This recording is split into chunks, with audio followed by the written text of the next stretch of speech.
నమస్తే welcome to our channel. Telangana మాజీ IT మంత్రి కేటీఆర్ చేసినటువంటి ట్వీట్ ప్రస్తుతం తెలంగాణ మరియు ఆంధ్రప్రదేశ్ రాజకీయ వర్గాల్లో చర్చనీయాంశంగా మారింది. మరి కేటీఆర్ ఏం ట్వీట్ చేశారు? ఏదైతే 2019 నుంచి 2024 వరకు జగన్మోహన్ రెడ్డి పరిశ్రమలు తీసుకురాకపోగా ఉన్న పరిశ్రమలను తరిమేశారు అనే విమర్శలు ఎదుర్కొంటున్నారు. మరి అందులో ఒకటైనది అమర్ రాజా కంపెనీ. మరి నిన్న కేటీఆర్ చేసినటువంటి ట్వీట్లో గద్వాల్ వైపు వెళ్తున్నటువంటి సమయంలో అమర్ రాజా కంపెనీస్ ఎస్టాబ్లిష్ అవ్వడం, అందులో పురోగతిని చూడడం చాలా ఆనందంగా ఉందని చెప్పి special thanks to KCR and Amar Raja CEO కూడా ఆయన ట్వీట్ చేశారు. మరి ఇదే పరిశ్రమ ఆంధ్రప్రదేశ్లో నెలకొనుంటే పరిస్థితులు ఏ విధంగా ఉన్నాయి? ఇదే అంశంపైన చర్చించడానికి మనతో పాటుగా ఉన్నారు senior political analyst Appasani Rajesh గారు. నమస్తే సార్. నమస్తే. 2019 నుంచి 2024 వరకు జగన్ హయాంలో ఏ పరిశ్రమలు తీసుకురాకపోగా రాష్ట్రం నుంచి ఉన్న పరిశ్రమలన్నీ కూడా వెళ్ళిపోయే పరిస్థితి. ఇప్పుడు కూడా జగన్మోహన్ రెడ్డి మళ్ళీ వస్తాడనే భయంతో పరిశ్రమలు రావడానికి కూడా ఆలోచిస్తున్నాయని చెప్పి అందరూ చెప్తుంటారు సార్. మరి ఈ నేపథ్యంలోనే నిన్న కేటీఆర్ చేసినటువంటి ట్వీట్ సంచలనంగా మారింది. మరి తెలంగాణలో గద్వాల్లో ఏదైతే అమర్ రాజా కంపెనీ ఎస్టాబ్లిష్ చేయడం కానివ్వండి, అందులో పురోగతిని చూసి చాలా ఆనందంగా ఉంది అని చెప్పి నిన్న కేటీఆర్ ట్వీట్ చేశారు. అలాగే అదేవిధంగా కేసీఆర్ కూడా ఆయన స్పెషల్ థ్యాంక్స్ చెప్పడం జరిగింది. మరి ఇప్పుడు ఇదే పరిశ్రమ ఆంధ్రప్రదేశ్లో నెలకొని ఉంటే ఏ విధంగా ఉండేది పరిస్థితులు? అసలు కేటీఆర్ చేసినటువంటి ట్వీట్ని ఏ విధంగా అర్థం చేసుకోవాలి? ఈ ట్వీట్ పైన అసలు ఆంధ్రప్రదేశ్ రాష్ట్ర ప్రజలు ఏమనుకుంటున్నారంటారు? మనకి బయట ట్యూషన్స్ చెప్పేవాళ్ళని చూస్తుంటాం కదా మనం. ఒక ట్యూటర్ ఉన్నాడు, అతని దగ్గర ఒక 50 మందో 100 మందో పిల్లలు ట్యూషన్ చెప్పించుకుంటా ఉన్నారు. ఆ పక్కన ఇంకొక ట్యూటర్ ఉన్నాడు, అతను కూడా ట్యూషన్స్ చెప్తా ఉన్నాడు. నమ్మకంతో తన దగ్గర ట్యూషన్ చేరిన పిల్లలకి తను సరిగ్గా పాఠాలు చెప్పకుండా, పైగా వాళ్ళ భవిష్యత్తుని చెడగొట్టే విధంగా వాళ్ళకి చెడ్డ మాటలు చెప్తా వాళ్ళ భవిష్యత్తుతో ఆడుకుంటున్నాడు అనుకో, ఏం చేస్తారు తల్లిదండ్రులు? ఆ పక్కన ఉన్న అతను చాలా గొప్ప ట్యూటర్ కాకపోయినా కూడా గుడ్డిలో మెలలే అని చెప్పని ఇతని కన్నా అతనే బెటర్లేమని చెప్పని తీసుకెళ్ళి అక్కడ చేరుస్తారు. అంటే అక్కడ ఏంటి, ఇతను పనికిమన్నాడు కాబట్టి ఇతని కన్నా అతను బెటర్ అని చెప్పని అక్కడ చేర్చారు. అంత మాత్రాన అతనేదో చాలా గొప్ప బ్రహ్మాండం బజగోవిందం అని కాదు, వేరే ఆప్షన్ గత్యంతరం లేక ఉన్నందులో కొంచెం బెటర్ కదా అని చెప్పని అక్కడ చూజ్ చేసుకున్నారు. సేమ్ టు సేమ్ ఇదే అప్లై అవుద్ది ఈ ఇష్యూలో కూడా.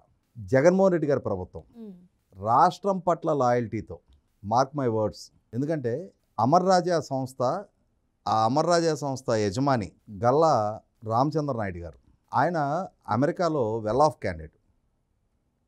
ఎన్టీ రామారావు గారు ముఖ్యమంత్రిగా ఉన్నప్పుడు ఆయన అమెరికా పర్యటించిన సందర్భంగా అప్పుడు అక్కడ తెలుగు కమ్యూనిటీతోటి మాట్లాడిన సందర్భంలో, మీరందరూ ఇక్కడి వరకు వచ్చి ఇక్కడ బాగా స్థిరపడ్డారు కదా వివిధ రంగాల్లో, మీరు వెనక్కి వచ్చి మన ప్రాంతాన్ని కూడా అభివృద్ధి చేయడానికి తోడ్పాటును అందించవచ్చు కదా అని చెప్పని ఆయన ఒక పిలుపిస్తే, ఆ పిలుపుకి స్పందించి తాను పుట్టి పెరిగిన చిత్తూరు జిల్లాలో గ్రామీణ ప్రాంతంలో కరకంబాడి అనే ఒక గ్రామం దగ్గర ఆయన అమెరికాలో తన రెక్కల కష్టంతో సంపాదించుకున్న సంపాదనతో ఇక్కడికి వచ్చి ఒక ఆటోమొబైల్ బ్యాటరీ సంస్థ ఏర్పాటు చేశారు. అది ఆ సంస్థ ఏర్పాటు ఒక సంచలనాత్మకంగా మారి క్రమక్రమంగా వేల కోట్ల రూపాయల స్థాయికి ఆ పరిశ్రమ చేరింది. ఎంతటి స్థాయికి చేరిందంటే అదే చిత్తూరు జిల్లాలో ఆ గ్రామీణ ప్రాంతంలో 17,000 మందికి ప్రత్యక్ష ఉపాధి, 50,000 మందికి పరోక్ష ఉపాధి. అంటే నేను అనుకోవటం ఒక ప్రాంత ముఖచిత్రాన్ని మార్చింది అది.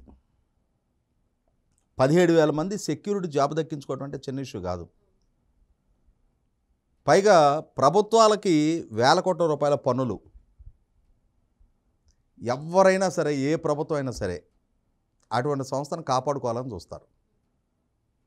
అయితే ఏంటంటే ఇక్కడ ఆ రామచంద్ర నాయుడు గారు అబ్బాయి గల్లా జయదేవ్ గారు, ఆయన తెలుగుదేశం పార్టీ నుంచి 2019లో 2014లో 2 సందర్భాల్లో గుంటూరు నుంచి ఎంపీగా నెగ్గారు.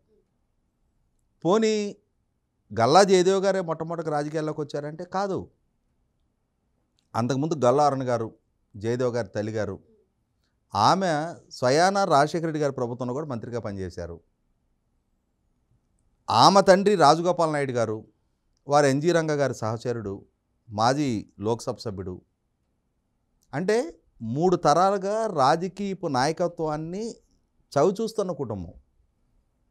ఇవాళ ఏదో ఆ రాష్ట్రంలో ఒక పరిశ్రమ పెట్టుకున్నాడు కాబట్టి అని చెప్పని, ఆ పారిశ్రామికవేత్త రాజకీయాల్లో ఉన్నాడు కాబట్టి అని చెప్పని, అతను మన రాజకీయ ప్రత్యర్థి పార్టీలో ఉన్నాడు కాబట్టి అని చెప్పని జగన్మోహన్ రెడ్డి గారి ప్రభుత్వానికి ఆయన అంటే కంటగింపుగా మారింది.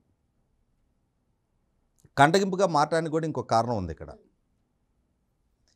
గల్లా జయదేవ్ గారు రాష్ట్రం విషయంలో ప్రజల కోణంలో ఆలోచించినప్పుడు నో క్వశ్చన్ ఆఫ్ కాంప్రమైజ్. నేను ఒక పారిశ్రామికవేత్తని, నాకు ప్రభుత్వాలతో ఆబ్లిగేషన్ ఉంటుంది, నేను ప్రభుత్వాలను ధిక్కరించకూడదని చెప్పని డిప్లొమసీ తెలియని ముక్కుసూటైన నిజాయితీ కలిగిన రాజకీయ నాయకుడు. నన్ను ప్రజలు ఎన్నుకున్నారు, ప్రజల కోణంలో ప్రజల క్షేమం కోసం రాష్ట్ర హితం కోరి మాట్లాడాల్సిన స్పందించాల్సిన బాధ్యత నా మీద ప్రజలు పెట్టారు అనే ఒక బాధ్యతాయుతమైన రాజకీయ నాయకుడు. దాంతో ఏమైపోయిందంటే రాష్ట్ర విభజన చట్ట హామీల దగ్గర నాడు నరేంద్ర మోడీ గారి ప్రభుత్వం రాష్ట్రం పట్ల వివక్ష ప్రదర్శిస్తుంది అని చెప్పని గల్లా జయదేవ్ గారు తెలుగుదేశం పార్టీ తీసుకుంటున్న నిర్ణయానికి అనుకూలంగా పార్లమెంట్లో తెలుగుదేశం పార్టీ పార్లమెంటరీ పార్టీ నాయకుడిగా చాలా బలంగా తన వాణి వినిపించారు. వాస్తవంగా ఫస్ట్ టెన్యూర్ ఆయన పార్లమెంటరీ పార్టీ నాయకుడు కూడా కాదు, సెకండ్ టెన్యూర్లో పార్లమెంటరీ పార్టీ నాయకుడు.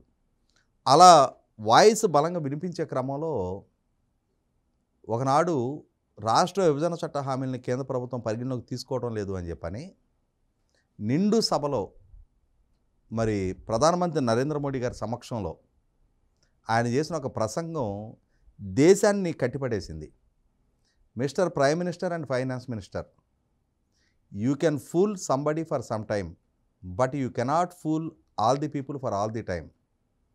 People of AP are no fools అని చెప్పని ఆయన చేసిన ప్రసంగం. సహజంగానే మనకి రాజకీయ నాయకులకు కొంత హిపోక్రసీ ఉంటుంది. ఆయన జయదేవ్ గారు అమెరికాలో పుట్టి పెరిగాడు, అక్కడ మిస్టర్ ప్రెసిడెంట్ అంటారు. మన దగ్గర శ్రీమాన్ అని చెప్పని మిస్టర్ ప్రైమ్ మినిస్టర్ అని అంటాన్ని జీర్ణించుకోలేరు మన దగ్గర. ఆయన ఏ డిప్లొమసీ లేకుండా రాష్ట్రహితం కోరి సూటిగా స్పష్టంగా మాట్లాడారు. దాంతో ప్రభుత్వాలకు ఆయన కొంత కంటగింపుగా మారారు.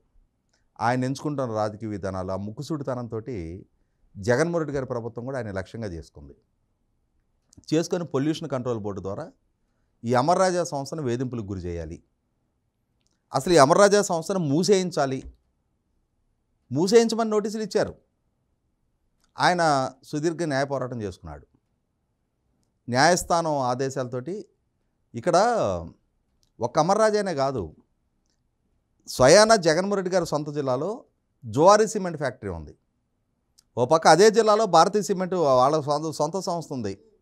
దానికేం పొల్యూషన్ కంట్రోల్ బోర్డు అభ్యంతరాలు ఏమి ఉండవు. కానీ జువారీ సిమెంట్కి మాత్రం పొల్యూషన్ కంట్రోల్ బోర్డు అభ్యంతరాలు తీసుకొచ్చి దీన్ని ముగించే ప్రయత్నం చేశారు. న్యాయ పోరాటం చేసుకొని న్యాయస్థానం ఆదేశాలతోటి కంపెనీని మూతపడకుండా కాపాడుకోగలిగారు. ఈ సందర్భంలో లిథియం బ్యాటరీ తయారీ పరిశ్రమ అంటే ఇప్పుడున్న అమర్ రాజాని ఇంకొక 9,400 కోట్లతోటి ఎక్స్పాండ్ చేయాలి అని చెప్పని అనుకున్నారు. అలా ఎక్స్పాండ్ చేయడం ద్వారా ఇంకొక 4,500 మందికి ప్రత్యక్ష ఉపాధి. ఇందాక మనం మాట్లాడుకున్నట్టుగా 17,000 మందికి ప్రత్యక్ష ఉపాధి దక్కితే పరోక్షంగా 50,000 మందికి అంటే 1:3. మరి ఇప్పుడు ఇక్కడ కూడా 4,500 మందికి ప్రత్యక్షంగా ఉపాధి దక్కడం అని అంటే కనీసం ఇంకొక 13,000-14,000 మందికి పరోక్ష ఉపాధి దక్కుద్ది. అటువంటి ఆ ఎక్స్పాన్షన్ ప్రతిపాదన వచ్చే టైంకి జగన్మోహన్ రెడ్డి ఆ కంపెనీని ముగించాలని ప్రయత్నం చేస్తూ ఉన్నాడు. సజ్జల రామకృష్ణారెడ్డి లాంటి ఒక బాధ్యతారాహిత్యపు ప్రభుత్వ సలహాదారుడు మేమే దండం పెట్టి నేను వెళ్ళిపోమ్మంటాం ఈ రాష్ట్రాన్ని నుంచి అని చెప్పని సంవత్సరానికి 2,500 కోట్ల రూపాయలు ప్రభుత్వానికి ట్యాక్స్ పే చేస్తున్న సంస్థని వెళ్ళిపోమ్మని చెప్పని అంటున్నాడు. ఎందుకంటే కేవలం ఆయన తెలుగుదేశం పార్టీకి సంబంధించిన లోక్సభ సభ్యుడు అనే ఏకైక కారణంతో. ఇటువంటి పరిస్థితుల్లో ఇందాక మనం చెప్పుకున్నట్టుగా పనికిమాలిన చోట్ల టైపులో జగన్మోహన్ రెడ్డి తయారయ్యాడు. ఆ తయారైన నేపథ్యంలో ఇతని పాలనా హయాంలో ఇక ఈ సంస్థను ఎక్స్పాండ్ చేయటం, ఈ గ్రాటిట్యూడ్ లేని పాలకుడి పాలనా హయాంలో సహజంగా ఇవాళ సిఏఏ కన్వెన్షన్స్ పెడుతున్నారు, దావోస్ పర్యటన చేస్తున్నారు. బాబు మా రాష్ట్రం తరఫున మీకు ఈ ఫెసిలిటీస్ ఇస్తాము, ఈ ఎగ్జామ్షన్స్ ఇస్తాము, ఇంత త్వరగా మీకు క్లియరెన్సెస్ ఇస్తాము, మా రాష్ట్రానికి రండి అని ప్రాధేయపడుతున్నారు. అలా బతిమలాడి మేము ఈ సంస్థను తెచ్చుకున్నాము అని చెప్పని ప్రమోట్ చేసుకుంటూ ఉన్నారు. అట్లాంటిది సక్సెస్ఫుల్గా నడుస్తున్న సంస్థలను ఎలగొట్టే ప్రయత్నం. అంటే ఇక్కడ కన్స్ట్రక్టివ్ రాజకీయాల కన్నా కూడా, కన్స్ట్రక్టివ్ పాలసీస్ కన్నా కూడా డిస్ట్రక్టివ్ పాలసీస్ అమలు జరుగుతూ ఉన్నాయి అని చెప్పని ఒక ఆలోచనతోటి గల్లా జయదేవ్ గారు ఆ రోజు ప్రత్యామ్నాయాల గురించి ఆలోచిస్తూ ఉన్నాడు. అలా ఆలోచించే క్రమంలో ఆయనకి తమిళనాడు ఆప్షన్ ఉంది, కర్ణాటక ఆప్షన్ ఉంది, మహారాష్ట్ర ఆప్షన్ ఉంది.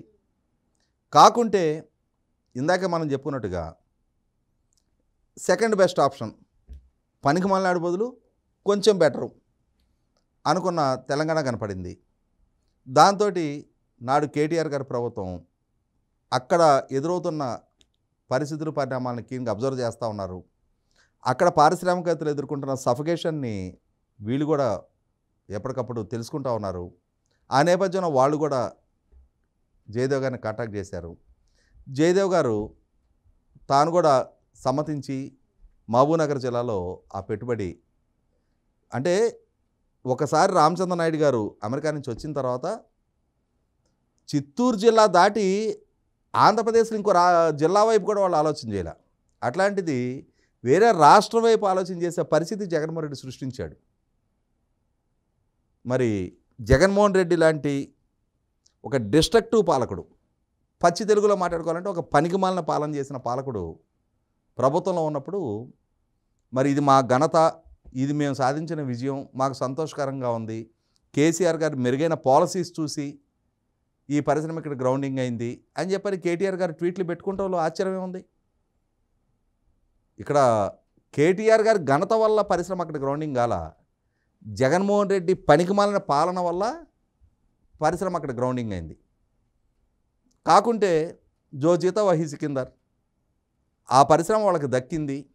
ఆ ఘనత వాళ్ళు చాటుకునే అవకాశం జగన్మోహన్ రెడ్డి కల్పించాడు. పారిశ్రామికవేత్తదేముంది, ఇవాళ ఎక్కడో వేరే ఇంకొక దేశాన్ని నుంచి వచ్చి ఇక్కడ పరిశ్రమలు పెడుతున్నారు. అట్లాంటిది కొద్ది జిల్లాలు దాటొచ్చి ఇంకొక రాష్ట్రంలో పరిశ్రమ ఏర్పాటు చేయడం వల్ల వాళ్ళకు వచ్చే నష్టం ఏం లేదు. ఆ పారిశ్రామిక సంస్థలను పోగొట్టుకుంటే నష్టపోయేది ఆ రాష్ట్రం. ఆ స్ఫురణ లేని జగన్మోహన్ రెడ్డి లాంటి పాలకుడిని ఎంపిక చేసుకున్న ఆంధ్రప్రదేశ్ రాష్ట్రం, ముఖ్యంగా రాయలసీమ ప్రాంతం, చిత్తూరు జిల్లా ప్రజలు క్రమక్రమంగా రియలైజ్ అయ్యారు కాబట్టి మొన్నటి ఎన్నికల్లో కొర్రుగాల్చి వాత పెట్టారు. మరో అంశంతో మళ్ళీ కలుద్దాం. Thank you sir.